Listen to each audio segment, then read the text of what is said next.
बिरजापुर गांव में रामलाल अपनी बेटी के साथ रहता था। उसके आर्थिक हालात बहुत खराब थे। वो बहुत गरीबी में जीवन व्यतीत कर रहे थे। एक दिन रामलाल के घर पे जमींदार घनश्याम आता है। घनश्याम रामलाल के घर के बाहर से कहता है, ए रामलाल, बाहर निकल, तुझे कर्ज दिए हुए सालों बीत गए हैं। तूने अभी तक मेरे पैसे नहीं लौटाए। मुझे आज मेरे पैसे चाहिए, नहीं तो मैं तुम्हें धक्के मार के घर से बाहर निकाल दूंगा। आज मैं तुम्हारी एक भी नहीं सुनूंगा। फिर रामलाल घनश्याम से कहता है, दया कीजिए सरकार, कल मेरा बेटा शहर से लौटने वाला है।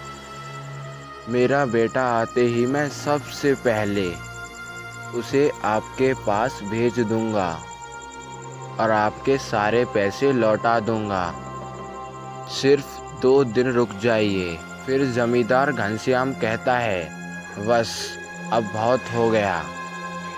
तुम्हें बहुत मोहलत मिल गई। हर बार तुम यही बोलते हो कि तुम्हारा बेटा आने वाला है। सालों बीत गए, लेकिन तुम्हारे बेटे ने गांव में कदम तक नहीं रखा। फिर रामलाल घनश्याम से कहता है, नहीं सरकार, दया कीजिए। अगर 2 दिन में आपके पैसे नहीं मिले तो हम खुद ये घर छोड़ देंगे। घनश्याम रामलाल से कहता है, अच्छा ठीक है, मैं तुम्हें आखिरी 2 दिन की मोहलत देता हूँ। अगर 2 दिन में मुझे मेरे पैसे नहीं मिले तो तुम्हारा सारा सामान बाहर फेंक कर तुम्हें भी इस गांव से बाहर फेंकवा दूंगा। ऐसा बोलकर जमींदार वहां से चला जाता है। जमींदार घनश्याम तो वहां से चला जाता है, लेकिन पुष्पा सारी बातें सुन लेती है। पुष्पा अपने पिताजी से कहती है, भैया 2 दिन में आ जाएंगे ना? अगर इस बार भैया 2 दिन में नहीं आए तो जमींदार तो हमको गांव से निकलवा देगा।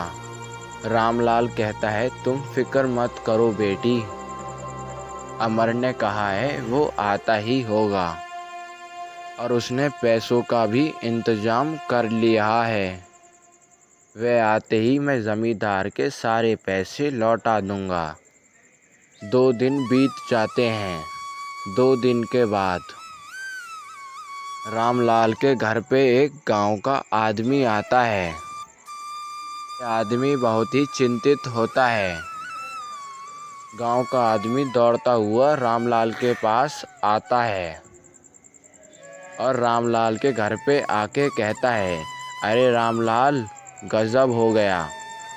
जिस कारखाने में तुम्हारा बेटा काम करता था, उस कारखाने में बहुत भीषण आग लगी थी, जिसमें उस कारखाने में काम करने वाले सारे के सारे लोग भीषण आग की वजह से जलकर मर गए और खबर मिली है उसमें कोई नहीं बचा और उस कारखाने में तुम्हारा बेटा भी काम करता था।